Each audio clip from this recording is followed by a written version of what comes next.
Authenticity of chasing quality to serve a story, absolutely Christians need to get better at that. Authenticity of trying to chase approval, man, you're going to die in the chasm every time because there's this chasm between the audience you serve and mainstream culture. And now you're trying to say we're just as cool as Transformers or anything else like that. And you've rejected your audience by telling them they're not cool enough for you. And you end up dying friendless in the chasm. The key is to serve an audience, to make enough noise with them, to make a quality enough product with them, that they make enough noise that crosses the chasm, and mainstream culture is like, what's all this noise about?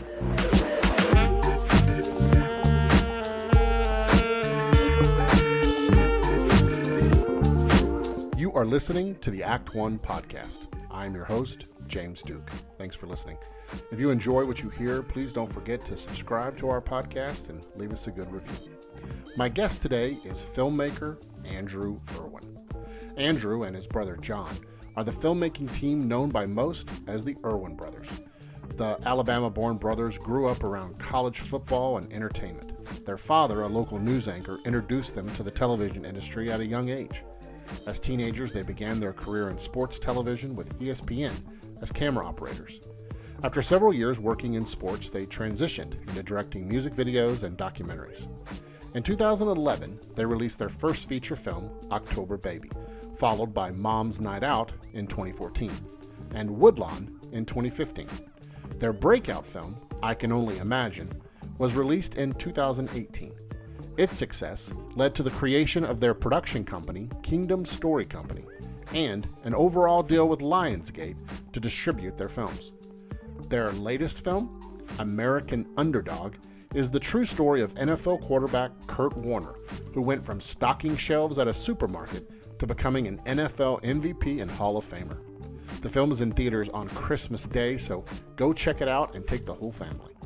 Andrew is a thoughtful guy with a fascinating story. I hope you enjoy our conversation. Andrew Erwin, thank you so much for joining the Act One podcast today. It's nice to meet you. Yeah, it's nice to meet you too. We got so many mutual friends. It's good to kind of finally connect the dots and kind of have a good conversation.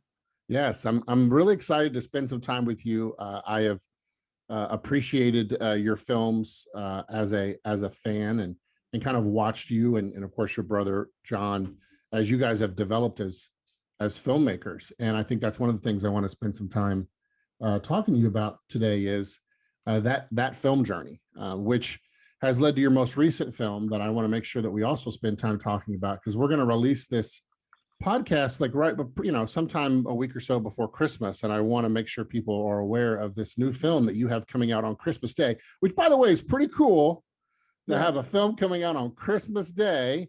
This is it's called American Underdog, and it's the Kurt Warner story, which I'm a football fan.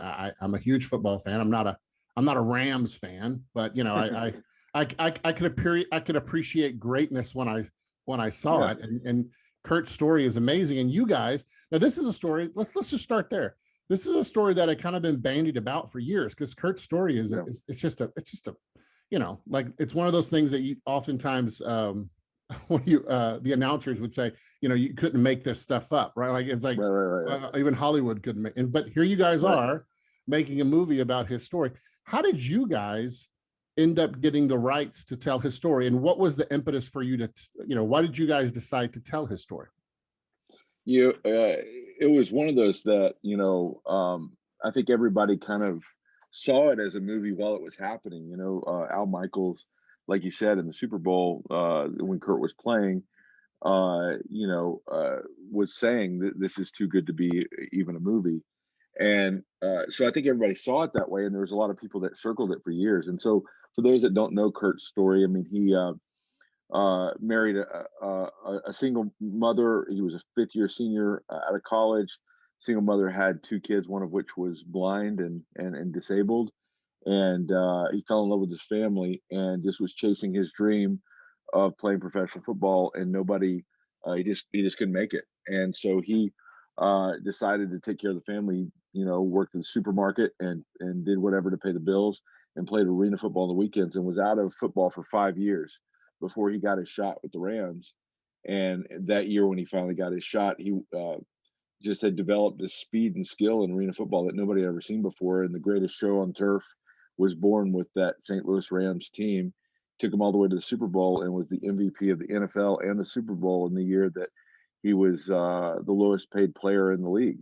And so it was one of those that was like too good to be true. So John and I, we got our start as cameramen for sports networks. And while we were trying to get this film hobby off the ground, uh, we just operated camera for networks like ESPN. And so I was on the sidelines of Kurt's second Super Bowl as a cameraman. Oh, wow. And I remember watching him, and just everything was, at that point it had become legend because it was his second Super Bowl. So it was against Tom Brady in Tom Brady's first Super Bowl.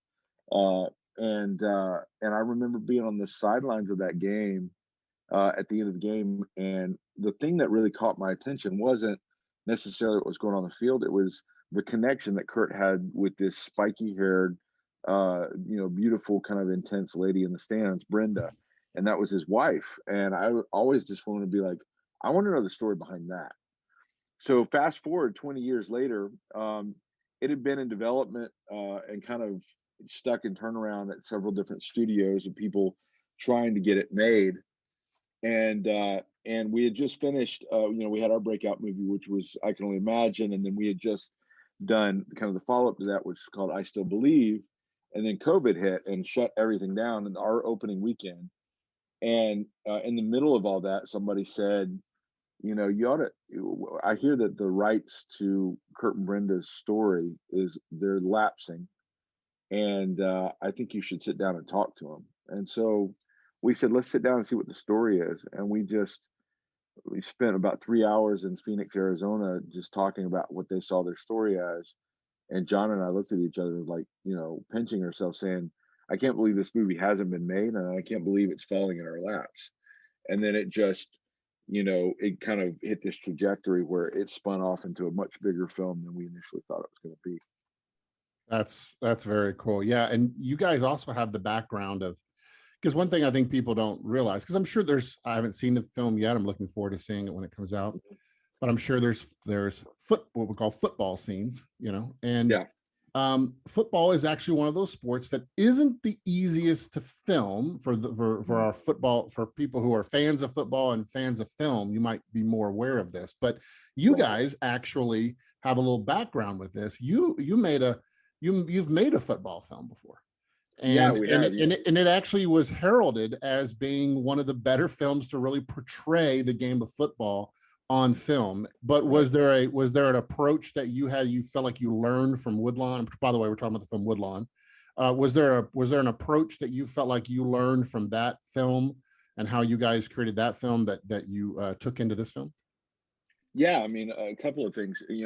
First of all, we wanted to make a football movie that had equal stakes for people that are football fans or not. And so every time we went out on the football field in American Underdog, it was for a reason with stakes at home that drove it. So it has much more the DNA of a movie like Rocky or Cinderella Man than even a football movie. But the way that we portrayed the football, we wanted it to be larger than life. And so, the approach that we took in Woodlawn, when we took to this and kind of put it on steroids, is in Woodlawn, we like to film football from the outside, from the inside out instead of the outside in. And typically sports movies, they shoot it from the TV angles, which is, the perspective of the fans, long lens. It hides a lot of, the smoke and mirrors, and it allows you to kind of get away with a lot with, stunt doubles and stuff. We wanted to film on the field. And we started this with Woodlawn, where we got on the field and kind of put you in the action and didn't shoot the traditional TV angles. And so, we started that with that movie. But when we got to Underdog, Lionsgate gave us the budget to kind of, just make that huge. And so it takes it to a whole nother kind of scale, both in terms of the devices that we're able to use. Like there's these amazing RC cars now that are like remote control that we can zip in and out of the action. It's really amazing. And then also just, in terms of, we shot all the NFL stuff in this one large format. So it's, so when you get to the end, the size of the picture it just looks huge. And so we were able to do a lot of it. And then the last thing we did was we choreographed every play exactly, down to how they hit the ground, who tackled them, how they got up off the ground, exactly how it happened in the original telecast. Oh, wow. Okay. So what we're able to do is similar to Argo, how they did that with a political thriller. We cut in and out of the actual archival and what we recreated to the point where it kind of blurs the lines, and it kind of creates this urgency that it's not just recreating something that happened. It's almost like it's happening now. So it's cool. Can you explain to our listeners how you and your brother work when when it's described as the Erwin Brothers? What is there a you do this, he does that, or do you guys truly do everything together? Could you describe a little bit of you and your brother's creative process when it comes to these films? Yeah, we're brothers, and pretty much any brothers directing teams are highly dysfunctional at best. And so we bicker and we argue a lot. But we just have a policy that best idea wins, and it's friction with respect. And the best products are created with the right amount of friction. You have to have opposing points of view. Sometimes you get that friction between a director and an actor. Sometimes it's between a producer and director, and in our case, it's between two directors. And I think we use that to kind of give us that jolt of creativity. John and I each speak into every part of the process, but each of us have kind of a skill set that sees a film from a different point of view. And so John is the writer for the film. He usually co-writes his movies, and then I edit my own movies, so I co-edit my movies, which is kind of the final rewrite of your whole film. And so we each touch both ends of the process. But in the middle, there's this blur of John sees things much more visually, much more cinematically, and I see things more intimate and performance-based and personal. So I'm usually the voice to the actors and to the dramatic side of things, and John's usually the voice to the crew and the visual side of things. We both speak into those parts of the process, but each of us kind of is the speaking head in those kind of venues. And then there's others we kind of divide and conquer, whether it's production design or kind of the visual look. This is our first DGA film, so the Directors Guild for the union. And so for the DGA, they have to give a special approval for co-director status for each film. And so we had to go before the council and sit down with them and kind of be vetted on every part of our process and how we do our job. And I guess they signed off that it was not too dysfunctional, so it worked. That must have been an interesting experience. You had to basically show your process a little bit to them. Is that pretty much what it was? Yeah, it was intense. I mean, it was a council of about 12 directors, and you go before them. Usually you do it in person, from what I understand, but because of COVID, we had to do it by Zoom. But the people vetting us on the call were other people that had co-directed before. So Seth Rogen was one of the main people that vetted us.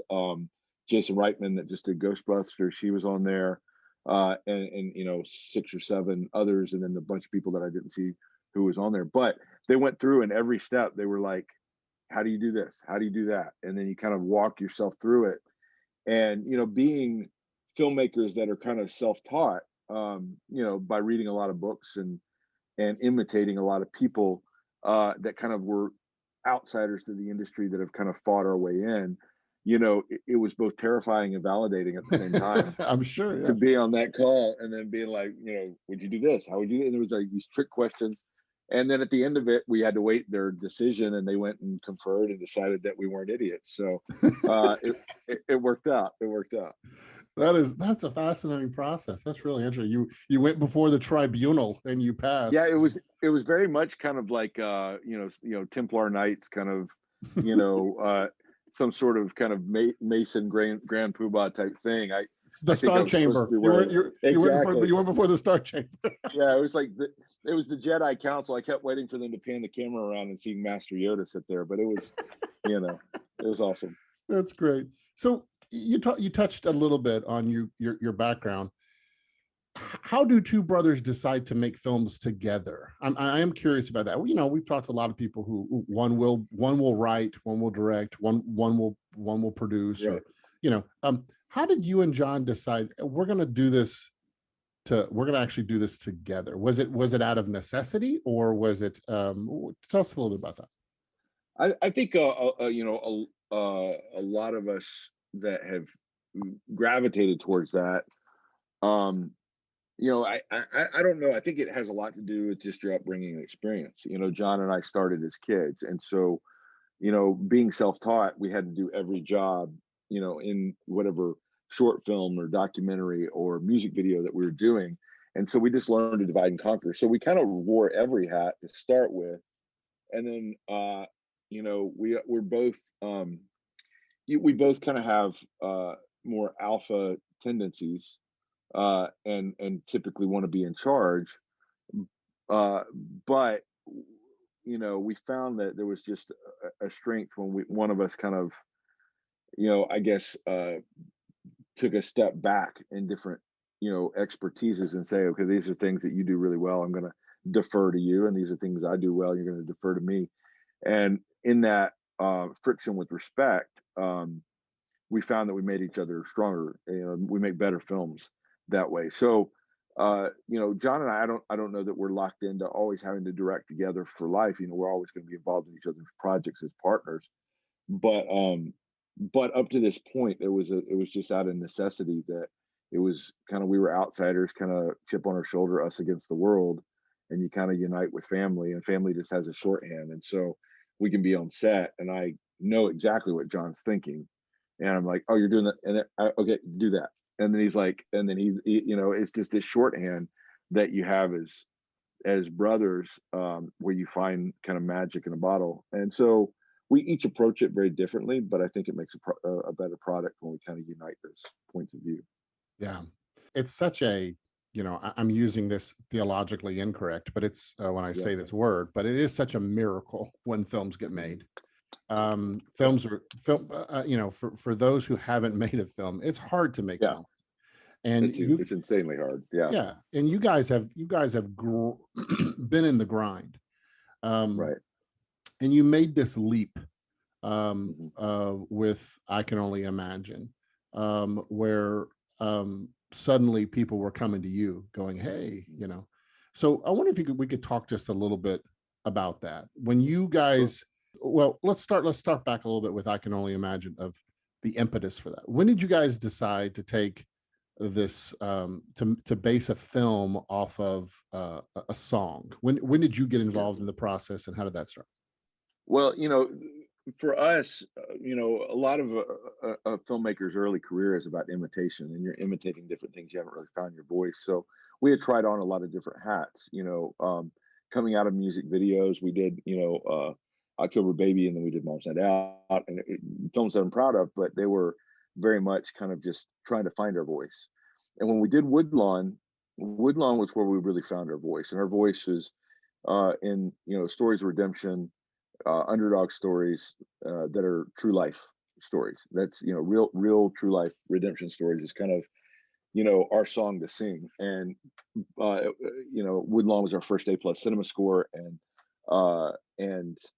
meaning that the audience really connected with it. And A+s are rare. There's only a couple of them a year, and so we did that. But financially, Woodlawn was not a success. We had grown our budgets too fast. We had a little, we I guess we were a little too cocky, and it was a humbling experience because it didn't perform the way that we had hoped. Um, and in that humbling process, we really were at that point of, it's a very fragile point that a filmmaker gets to, where you know either you're going to push through, or you're going to fold up shop and go home and just do something else.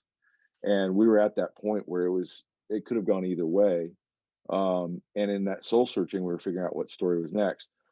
Well, I had gotten to be friends with Bart Miller, that the I Can Only Imagine is based on, uh, and uh, and he had come up to me after screening one of our films and said, "I don't know if you know this, but there's a producer named Cindy Bond, and she has optioned my story. They've been developing it for the past 5 years as a movie.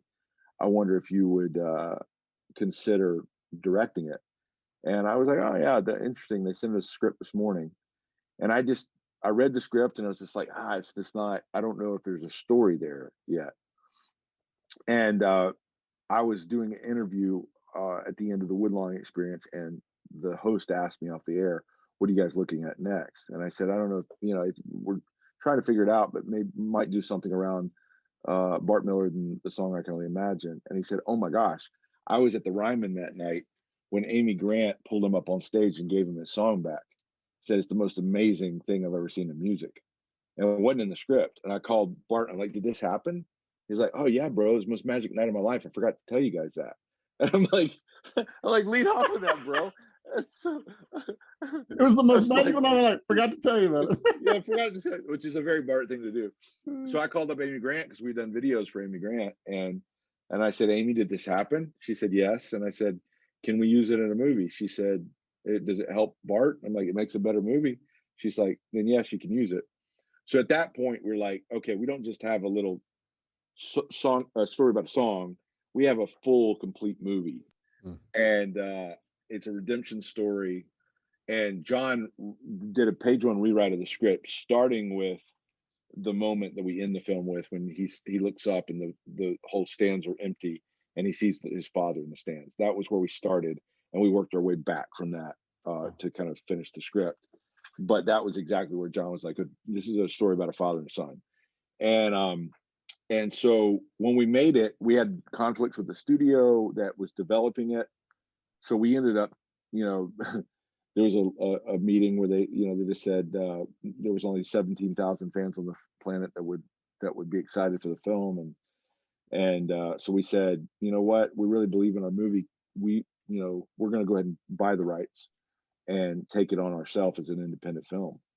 And again, that razor edge between success and failure, that could have been insanely crazy. We stepped away from the studio, didn't have a star, didn't cast Dennis Quaid until we were 3 weeks into filming, and we were a week away from having to fish or cut bait on just finding someone. And then Dennis said, "I love the movie, let's do it."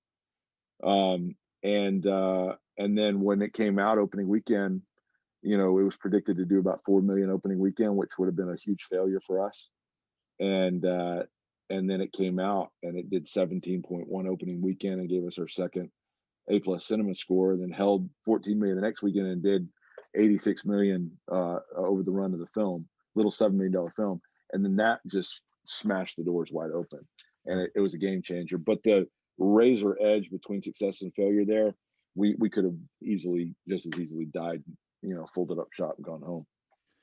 That's a great it's a great point, that so much of success is bred from failure. Yes.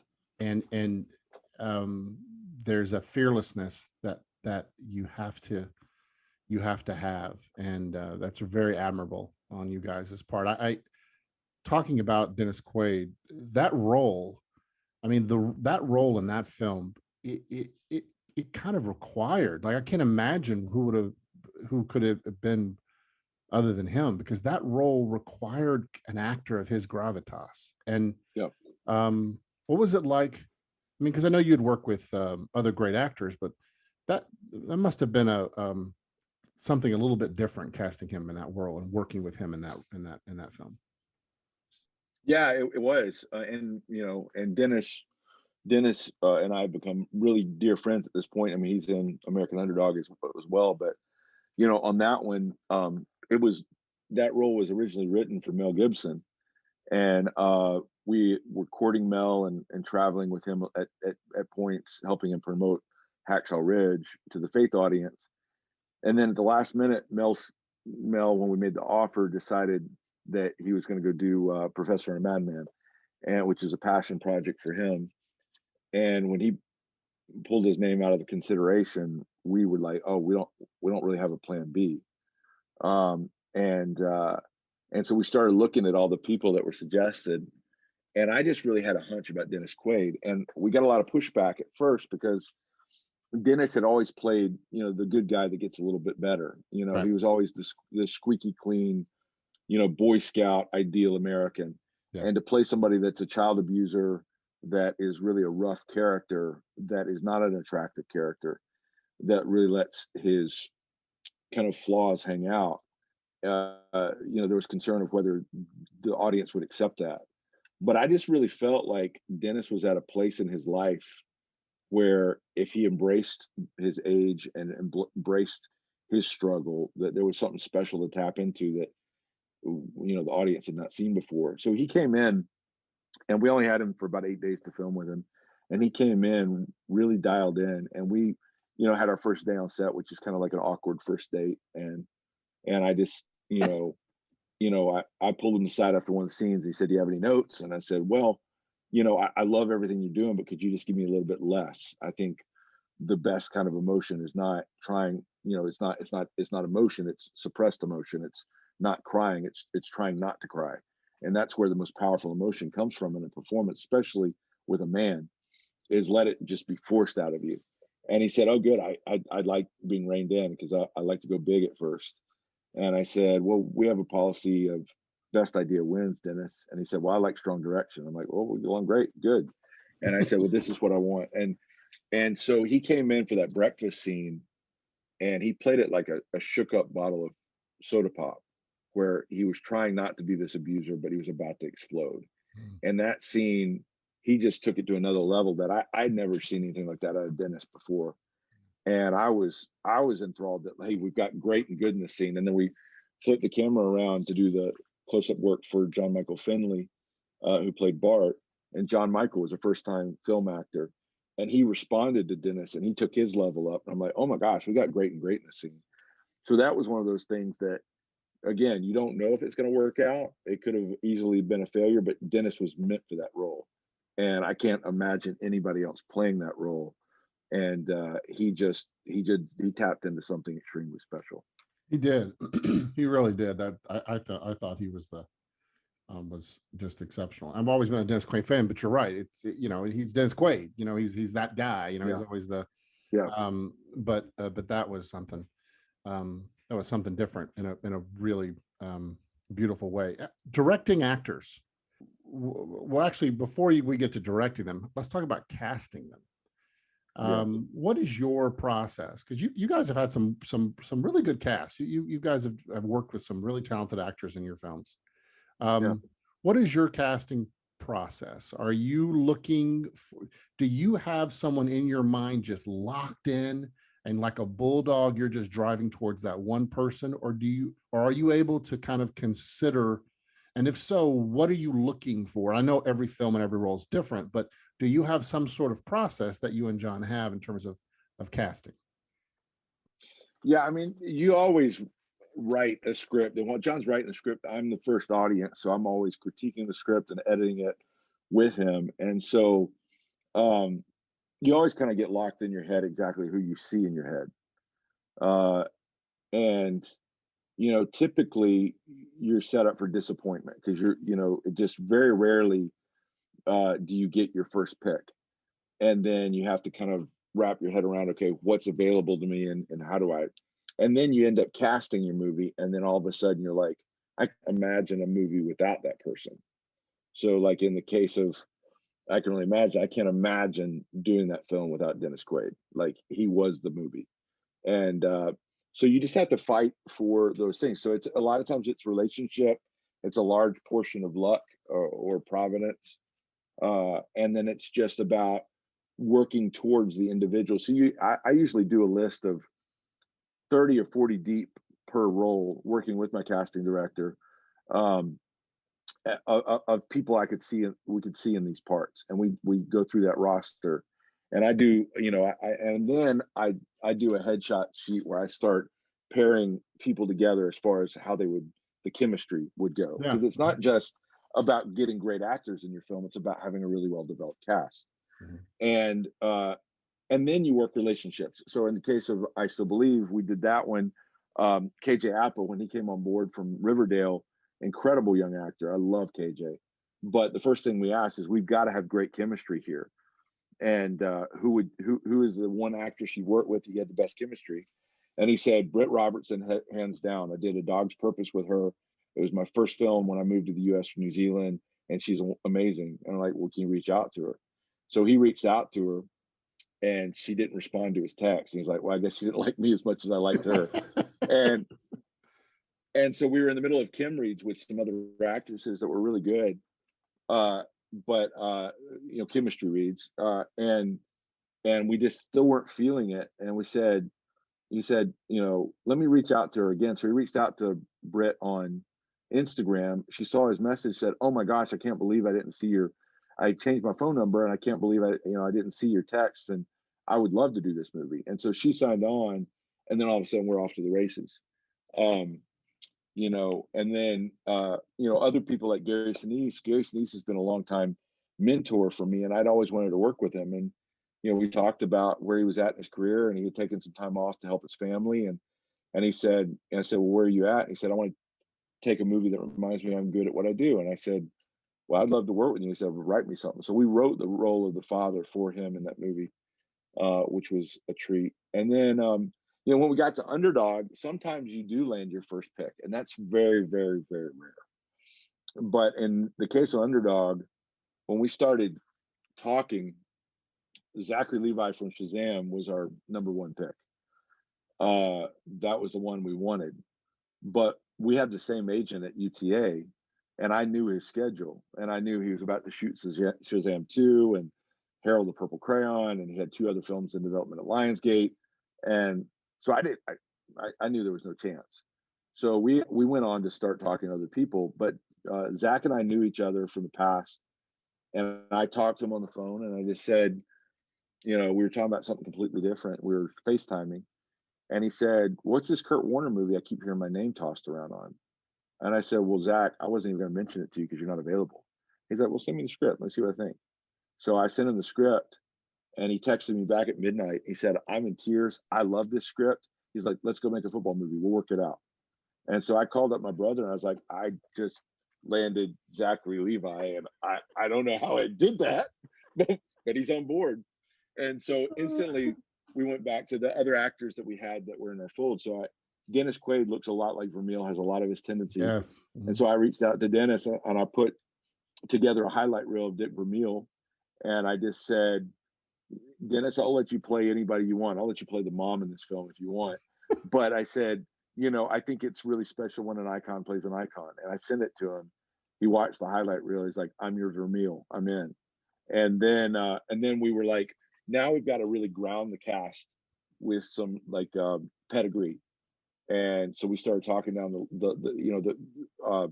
Brenda's a very complicated character. She's feisty, but she's warm. She's kind of punk, but she's also feminine. She's a Marine, but she's also a mom. So there's a lot of contradiction in her, and you had to like her and also respect her at the same time. And so we reached out to Anna Paquin, and she's an Oscar winner. She won an Oscar at age 9, and just said, and she read the script, and she said, I love this. I've never done anything about faith before, and I'm, do you think that's a problem for me playing this role? And I said, no, Anna, as long as you can fight to understand what Brenda's faith meant to her, I'm good. Who wouldn't want an Oscar winner? And she signed on, and she did her homework, and she came in dialed in. So all of a sudden, all the pieces assembled, and then we got great character actors to finish out the cast. And all of a sudden it assembles. You're like, this isn't just a one actor in a good movie. It's a really great ensemble cast.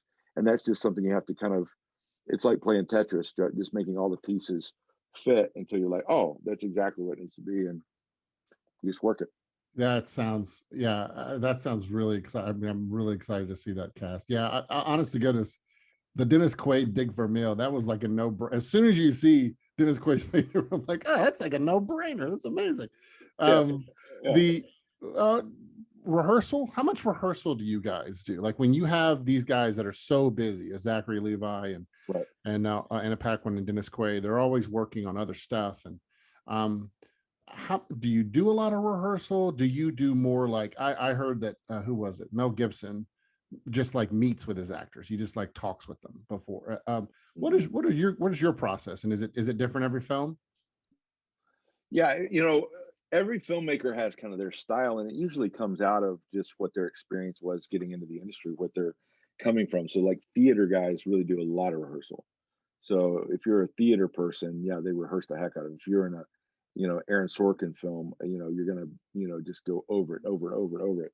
Um, for me, we work with the actors on whatever skill they need for the film. So in this case, Zachary Levi had to work with the quarterbacks coach and get, all the dynamics of being an NFL quarterback down. So he had to work really hard on that, and making sure that we could do that on I Still Believe. KJ Apple, we worked with him extensively on him as a singer, because he was a guitar player, but singing was new to him, and so those things we work extensively on. As far as rehearsing the material, we're very light on rehearsal. I think, in particular, um, John and I come out of live TV, and that was our thing. And so there's a frenetic energy when you have to kind of stick the landing in the moment and discover something. There's this urgency and this kinetic energy that doesn't feel super planned. It feels like found.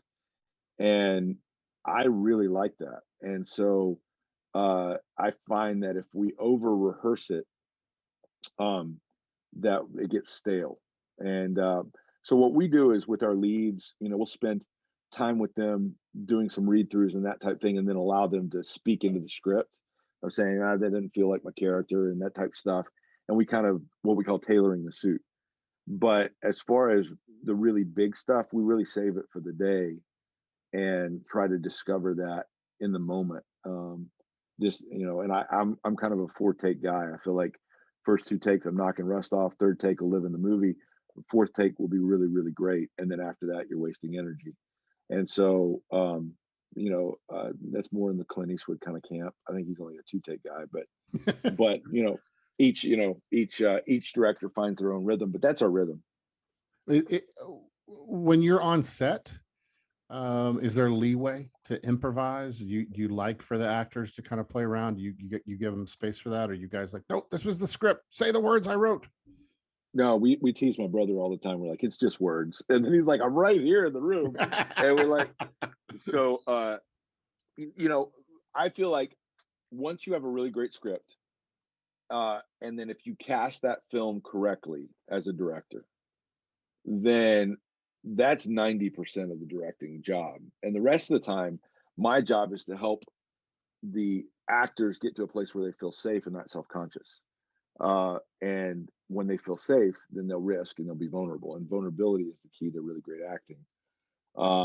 And so, uh, you know, uh, we are all about like get what's on the page once or twice, but then let's play, let's discover. And John is a good sport with that as a writer of finding things. So some of the best moments in the film are discovered. Like for instance, there's this moment, when we cast Dennis Quaid as Vermeil, I talked to the real Dick Vermeil on the phone, and I said, what did you see in him? And he said, well, I was, out of football for 15 years as an announcer because I'd burnt out, and I saw the same thing in Kurt. And he said, but I remember pulling him aside in the hallway one day and saying, son, there's something really special about you. I can't wait to find out what it is. And I was like, oh my gosh, that's great. Can I use that? He's like, yeah. So I called John. I was like, we need to add this line, and we just throw it in. And so we were all about this discovery, best idea wins. So everybody has their fingerprints on it. Anna pushed really hard for some things that were like, hey, I've read this, Brenda. This is a very Brenda moment. Or Kurt and Brenda were on set a large portion of the film, and they'd be over by the monitors, and they would be feeding us little things that were just nice signatures that only they would know. And so, yeah, everybody gets their fingerprints on our scripts. You guys have made a lot of true stories. Like you've made a lot Yeah. of story. You made your films deal with characters who either lived or are currently living. Right. And why? Is there something about true stories that resonates with you differently? I'm curious why you guys have made so many true story films. Yeah. you know, again, each filmmaker finds their song to sing and they sing it over and over again. So, for Spielberg, it's the wonder of childhood and the idea of trying to bring the nuclear family back together. It's all about exploring the split up of his parents. In his story, his parents got divorced and they got back together later in life. And that's really the crux of the majority of his stories, whether it's E.T. or, whatever. It's about trying to bring the family together. Um, and so I think there's, each filmmaker has something that they want to try to explore. For us, because we were documentary filmmakers before features, we've always just felt like there's something power in the truth. Uh, Something powerful in the truth. It's just, uh, I think specifically as a person of faith, that we want our faith to read as real and lived in, and not propaganda. Somebody's real life experience gives us the platform to do that in a way that can be overt without feeling preachy. And with each story, it just, and there's something about when it's invented, in some sort of well known IP might be a different scenario, but as far as fictional versus fact, there's just something about fact that allows us you know, to just be who we are and just say, hey, this is what they really went through. This is their real life experience. Their faith was important to them. This is how it made a difference. And just put it out there in a way that feels very subjective. And that allows for conversation pieces to be had. And we've done fiction. I mean, our first two films were fiction. Uh, but we found that when we stepped into something that was real with Woodlawn, we're like, oh, this feels comfortable. This is us. And my job is to study the real life people. Do you feel as though when it comes to films that deal with issues of faith, um, do you feel like almost not having a suspension of belief helps in the sense that, to your point, like if it's true, like there's a sense Sure. that the audience can come into this and go, there is a baseline of truth here that I know. Yeah. Now they might play around with someone's hair, or Sure. circumstances may move around, but um, particularly in this genre, Right. do you feel as though that's like an added benefit for you as a filmmaker with the audience? Yeah. I mean, I think so, because our goal with our films, other films of faith, are geared more towards the choir. Our films uh, are kind of with an outward focus to allow the choir to be heard by people outside the church walls. And so with that outward focus, we're looking for entry points for somebody that's not of faith or has walked away from faith to start a conversation. And so, you know, if you go straight to, you know, doctrine and dogma, a lot of times a wall instantly goes up with a person that that really ends that conversation.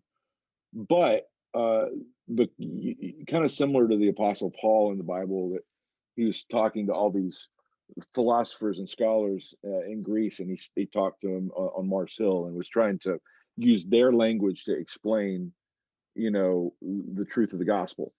Um, what we're looking for is an entry point, and right now the biggest entry point for anybody in a secular society, living today, is your experience, my truth. And so it doesn't have a debate when it's like, this is what this person went through. This is their truth. This is what they found. And that allows us to plant the seed of the gospel and start conversations. And, so like with Imagine, when we got done with that movie, we were pitched a movie from another big studio to direct. We had to turn it down because of our deal with Lionsgate. But on the way back to the elevator, the executive that was walking us there was about my age, and he's a guy. And got the elevator. And I turned around to say goodbye, and I looked back, and he had crocodile tears in his eyes. And he said, "I don't typically watch your kind of movies." He said, "But I had to prepare for this meeting today." And he said, "I can't get away from the fact that Dennis Quaid's character in that movie was my dad, and I can't stop thinking about it. And for some reason, I have not been able to stop crying." And I'm like, that's somebody that you get to that point where you earn the right to be heard. You make somebody, you engage with them. It's called emotional jamming. If I can jam a wedge between your heart and your head and make you feel something for a character, then it will stick with you long term and reverse engineer to your head and change how you think. So the idea is, by doing true stories, those defenses don't go up nearly as fast. And other filmmakers have done that well for their perspective. Like, I remember when I watched The Imitation Game, when I watched that film, the filmmaker and the writer wrote it to really try to help people understand a community that he was a part of that thought differently than I did. But when I watched it, it stuck with me emotionally. I couldn't shake it, because it was a true story, and it got to the point that he didn't turn off the moment where the movie preached till he'd earned that right.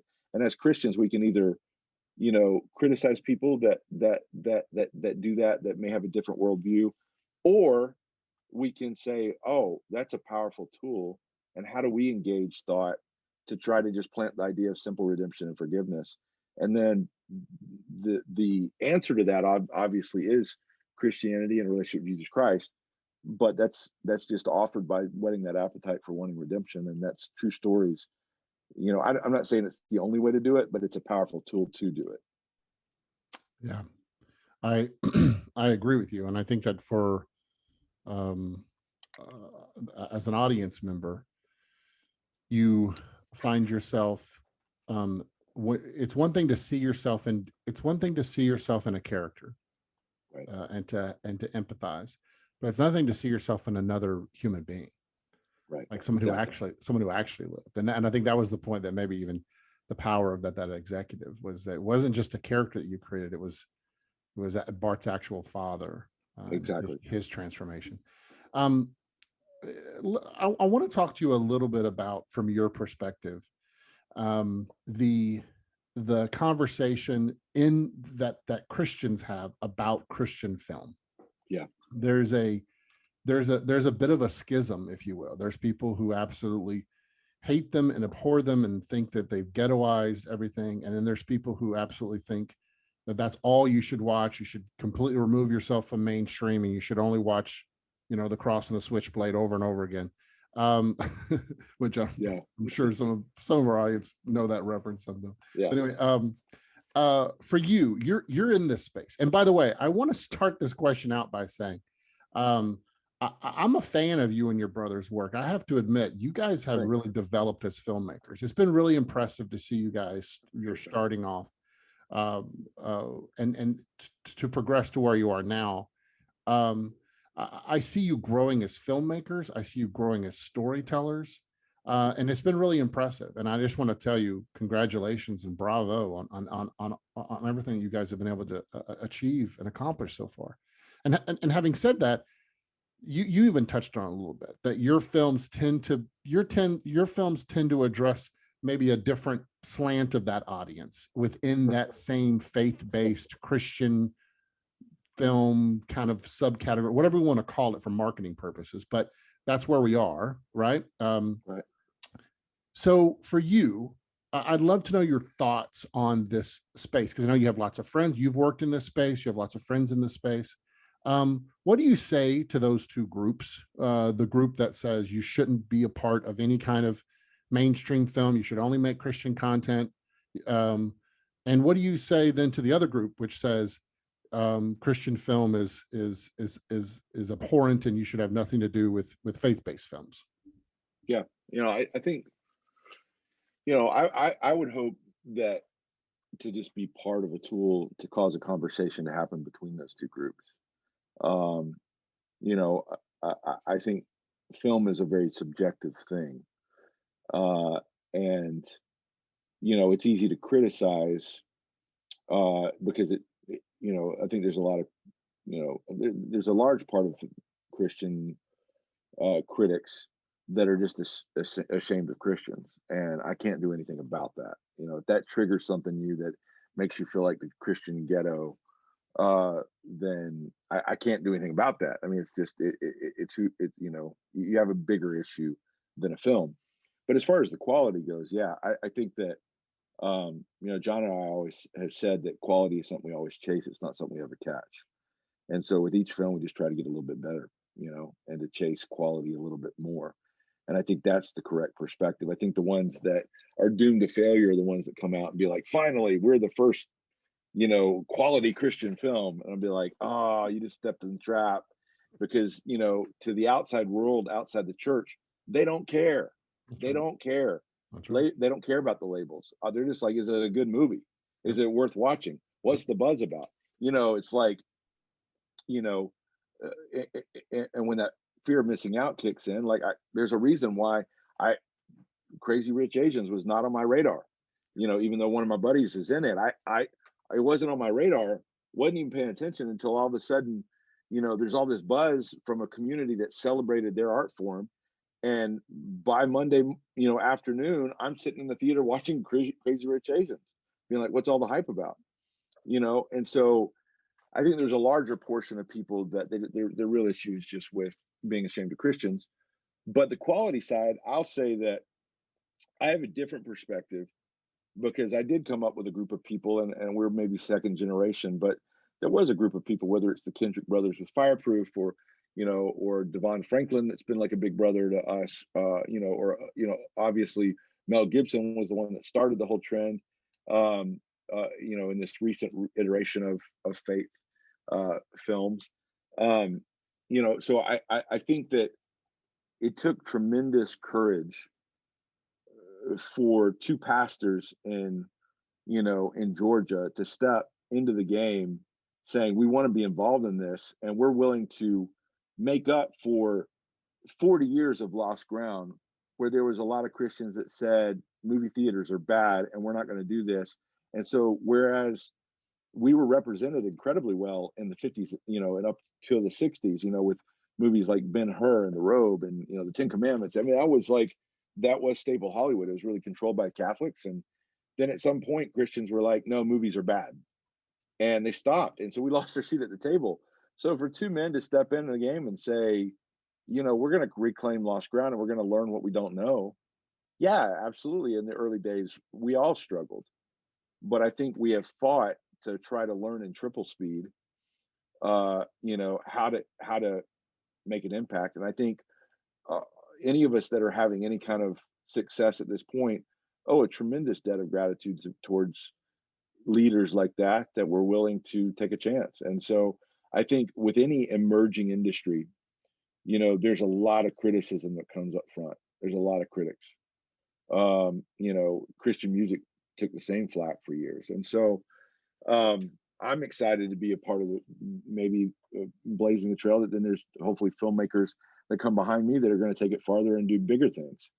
And so I see it. I see the idea of a trailblazer as being incredibly romantic, and this idea that, I'll say, and this is my soapbox, so you get me on it for a little while. Go for it. Go for it. Yeah, Hop on. Yeah, I'll say that the other thing is, a lot of people are chasing approval rather than telling a story. And I think where we do owe it to the audience to have quality is chase quality in the storytelling to make it as good as your story deserves, and serve the story, serve your fans, the people that are buying the tickets. Don't chase approval. And so I was at Sundance, several years ago, and I just was fly on the wall. Just decided to kind of step in, and there's this group of Christian filmmakers that go, and they kind of have these groups that go and screen films, and they do a lot of cool things. But I just showed up, just stepping in, not really announcing who I was. It was before Imagine had come out. Imagine was just finished, and the moderator knew I was there, but nobody else did. And somebody asked a question about this exact question about the Christian ghetto, and they just went around the rooms and it just eviscerated. And it got to this one professor at a well-known university that I won't mention, and he just was like, "What we need is authenticity. We need to chase authenticity, and Christians da da da da." And I don't disagree with that. But it gets to me, and they're like, "Hey, we got a special guest in the room, the director of WOODLAWN, Andy Erwin." And that professor shrunk in his seat because he knew that we had a partnership with his university. And and and I was like, well, I just think that, we're trying to connect with an audience and start a conversation, and I think it's tremendously, does the quality need to continue to go up? Yes, but is it going up, and is it going? Yeah, and I think the future is bright because we're connecting with an audience. Well, afterwards, he pulls me to the side, this professor, and he said, what do you think about what I said? Authenticity. And I said, well, man, I agree with you as long as we can agree on what authenticity is. And I said, authenticity of chasing quality to serve a story, absolutely. Christians need to get better at that. Authenticity of trying to chase approval, man, you're going to die in the chasm every time, because there's this chasm between the audience you serve and mainstream culture. And now you're trying to say we're just as cool as Transformers or anything else like that. And you've rejected your audience by telling them they're not cool enough for you. And you end up dying, friendless in the chasm. The key is to serve an audience, to make enough noise with them, to make a quality enough product with them that they make enough noise that crosses the chasm. And mainstream culture does exactly what I did with Crazy Rich Asians. It's like, what's all this noise about? And that's where a movie like Imagine comes out, does the numbers it does opening weekend. And we saw that our numbers were off the charts in Burbank. And nobody goes and sees a faith film in Burbank. I mean, it's an industry town. And so we sent somebody to spy. And when they went in, there was about like 50 suits in this one audience with notepads taking notes from the studio saying, why does this work? The fear of missing out. And so that's the key. And I think as long as you're chasing quality and you never catch it, then we're in good shape. That's really good. There's a lot of good insight in that. Look, there are so many people. I'm just gonna say it too. There's a lot of people, by the way, in the Christian film business, also too. They're just jealous. Yeah. There's also jealousy involved here, and you don't have to say it, but I'll say it. They're jealous of you. They're jealous of you guys. They're jealous of the Kendrick brothers. They're jealous of other people, and it comes out with this almost like puritanical view of quality. Look, I can say point blank if I like a film or not. There's certain films like it's just not my cup of tea, right? I'm not. That's fine. I don't really like, right. But to flat out accuse people of things, like, we have to be careful as Christians to not fall in the same trap that non-Christians fall into. Right. And so I do believe that in the end, you have to be good. You just have to be good. And who's judging the good? And you said it perfectly. Well, the audience. If you put it out there, and the audience is going to watch it, and the audience is going to let you know. And if there is an audience coming to your films, that's telling you that there is an audience being served. And we have to have that conversation. Who's being served? Like, now I could argue that I think that the audience could learn a thing or two, but you know what? This is what happens when Scorsese and Ridley Scott criticize the MCU, like the Marvel films, right? Yeah. Like, they get jumped on, but there's actually very little difference to the conversation. Yeah. I think I can say to you that there are always going to be critics who are going to be critical of a particular space that a Christian is involved in. The problem comes is when it's other Christians and we don't offer each other the same grace of God that God offers us. Like I will probably be criticized for having you on the podcast, just like I'm criticized for having my friend Scott Teems on the podcast a couple of weeks ago, who wrote the last Halloween film, right? Because how dare a Christian be involved in horror film? How dare he? How dare he want to do that?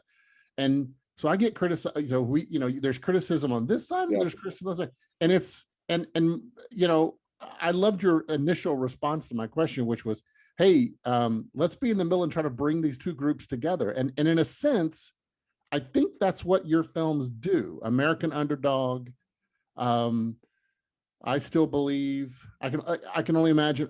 I want to end our conversation with this. You guys have decided to step into this space. You talked about how your mentors and the people. And so you and your brother have started a new production company with this overall deal with Lionsgate. You're wearing the hat there, Kingdom Story Company. Tell us a little bit about the vision behind Kingdom Story Company, what your plans are, and kind of where do you see the future, kind of the next 5 to 10 years with your company? You know, I'm just excited, you know, to be in a moment where faith from a studio standpoint doesn't have a stigma to it. You know, ultimately, a studio is a business, and they really want things that connect with an audience. And if you can prove that you bring an audience, then they'll give you every opportunity to be heard. And I think a lot of Christians, we've done a lot of complaining like there's some conspiracy against us, when it's really just about not proving that we have an audience. And so with you know, we've always appreciated behind the scenes of other filmmakers that we've always kind of been an alliance, you know, that you know, behind the scenes we've really helped each other, whether it's Devon Franklin or the Kendricks or others, you know, this kind of competitive allies type thing where we share information. I remember with Devon, when Imagine was passing what he had done with Miracles from Heaven, and we were headed towards Heaven is for real. I texted Devon and I said, today we get to, you know, soar with eagles, man. It's good to be in rare air with you. And he said, man, I'm cheering for you today, but you better believe on my next film, I'm coming back for the title. And so, you know, and we share all the information behind the scenes to set each other up to win. I want Devon to win. I want the Kendricks to win. I want there to be other filmmakers that are younger with diverse voices to win.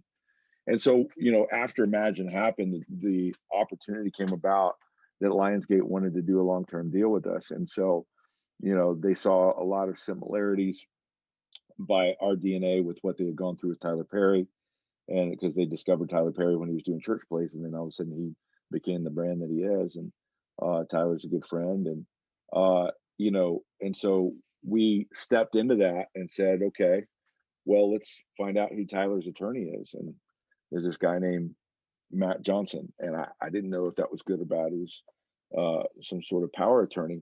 We met with him. He liked our business plan, and for this idea of doing an imprint at a studio similar to what Pixar did at Disney years ago, that was an imprint served for a specific kind of story within the studio that was autonomous.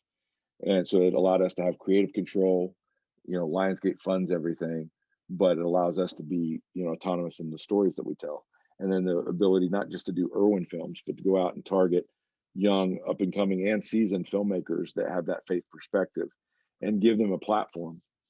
And so we hired Matt Johnson. We went into the meeting with Lionsgate, and they said, "Do you guys have an attorney?" We're like, "Yeah, we have Matt Johnson." And we're like, "I don't know if that's good or bad." And he's like, Matt was like, they were like, "Matt Johnson, like the Matt Johnson." I didn't think he was taking any more clients. And they looked over and they're like, "Oh crap."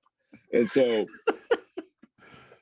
Matt, I didn't realize that Matt's other clients were, you know, LeBron James, Oprah, and the Obamas, but you know, he knows his stuff. And Matt negotiated a deal that we should have never had. So it gave us Final Cut where we could have creative control, fully funded everything, and allowed us to kind of go out and make the movies that we want to make. So literally everything that we brought Lionsgate to develop and make, they said yes to every single one of them. If we prove that there's an audience there. And so, and they put the money behind it with a movie like Underdog that has 4 times the budget that we've ever had, and giving us a Christmas Day release that's never happened for a film about faith. Yeah. That they felt like it connected with a mainstream audience without betraying our core audience of faith. And that's the hope in the future, is to begin to play in deeper waters, to continue. We're not going to reject or walk away from the audience that we serve, which is an audience of faith that has strong Christian roots, that really portrays stories of redemption, forgiveness, and love that we believe in, but also stories that we feel like can take a swing at that mainstream audience, that can do both and. And you know, the jury's out of whether that'll work, but we've been given every opportunity to succeed. And Kingdom Story Company, we hope, becomes a brand that is a safe destination for families in a world where that's harder and harder to find. Did you was there ever a time that you thought you were going to release a film opposite The Matrix and Spider-Man and Steven Spielberg? Yeah. So it's you versus Neo, Spider-Man, and Steven Spielberg. Yeah, it was funny. When I was mixing Underdog. I was I mixed at the Sony lot, and I was on the Novak stage, Kim Novak stage, and I'm mixing with my team, and uh, and I go out to the waiting area that we share in between the stages, and the stage that we mix on, historic Hollywood stage. It's where they filmed Wizard of Oz and Singing in the Rain. It's stage 6 at Sony, and I go out, and over to the side, Michael Mann walks by with a bunch of people, and he's mixing his TV show. Jason Reitman walks in to do a screening of Ghostbusters. And then Denzel Washington is hanging out, packing his bag next to me because he's mixing Letters for Jordan, or Letters from Jordan. And I, I, I, I text my brother. I'm like, "Who's the imposter here?" And "Well, it's the film industry. Y'all four are." And I'm like, "That's true." But the idea of releasing a movie along with some incredibly great filmmakers, there's no guarantees that it will be successful. I think it has every opportunity to have a chance, and to be given a chance as a Christian without it being an asterisk next to your name, and just being like, "I'm a Christian. It's who I am. I tell stories about faith, but I also want to do a really great sports movie. I want to do a really great love story. I want to work with great actors, regardless of what they believe, in order to portray the thing that I think is universally needed, and that's knowing that there's a God that desperately loves them. To be given that opportunity, that's all you can ask for. To get a chance to play in the Super Bowl, that's huge. And so I'll take it, man. And we're excited to see what God does. It's no coincidence, I think, that your American Underdog story is is premiering December 25th against West Side Story and all those other ones. It's been a real pleasure talking with you today. I'm so honored just that you would take some time. I know you've been busy with the typical circuit of doing all the press junkets and everything, and we're just excited for you. We're excited to see the film, and the film, once again, is called American Underdog: The Kurt Warner Story. It comes out all over the country Christmas Day. It's exclusively in theaters, right? This is one of the Yep, we're going all theaters on this one. So all theaters. We want people to go out there and check it out. Christmas still, by the way, is Christmas still the number one? I mean, I know COVID's messed everything up, but is Christmas still the number one movie going day in the country? That's the exciting thing. Is like that is our Super Bowl, followed closely behind by July 4th. But people, they open their presents, they see their family, and then they go to the movies. And for a movie, a lot of the other movies that are choices out there kind of divide that they serve a certain segment of audience. We felt like American Underdog is a really great compromise film to say this is something the whole family can enjoy. So fingers crossed, man. I don't know. Did you one last question? Have you caught a pass from Kurt Warner yet? It was all that I could do to keep Kurt Warner from being his own stunt double. Yes, I have caught a pass, and he was passing me the ball saying, "See, I can still throw it. Put me in, coach." And I was like, "Kurt, the insurance money that I would have to cover for the NFL Network is not going to allow that." So he got one little cameo of his hand signing a contract in the film, but he wanted a lot more. That's great.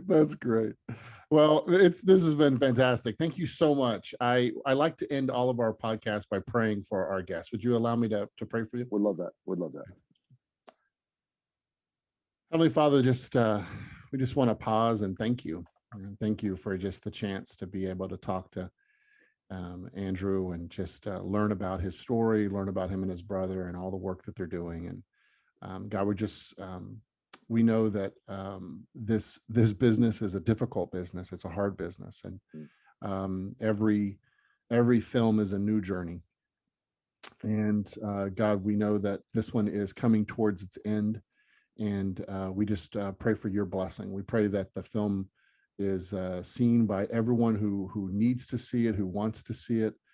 We pray, God, for success for the film, that people would enjoy it, that Andy and John would have a real sense of satisfaction of being able to see how the audience responds to their hard work. And God, we just pray for a blessing for all of that. We pray for a blessing for his family, for himself, everything he's got going on with their production company and all their future projects, all their future endeavors. God, we just pray that you would go before them.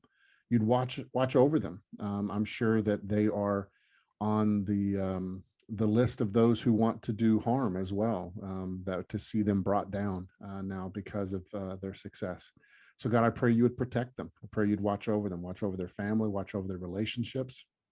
God, and we pray that as they continue to craft and create new ideas and new stories, that your hand would be all over everything that they do, and that it would be pleasing and honoring to you, God. We pray this in Jesus' name, and your promises we stand. Amen. Thank you for listening to the Act One podcast. Celebrating over 20 years as the premier training program for Christians in Hollywood, Act One is a Christian community of entertainment industry professionals who train and equip storytellers to create works of truth, goodness, and beauty. The Act One program is a division of Master Media International. To financially support the mission of Act One or to learn more about our programs, visit us online at act1program.com. And to learn more about the work of Master Media, go to mastermedia.com.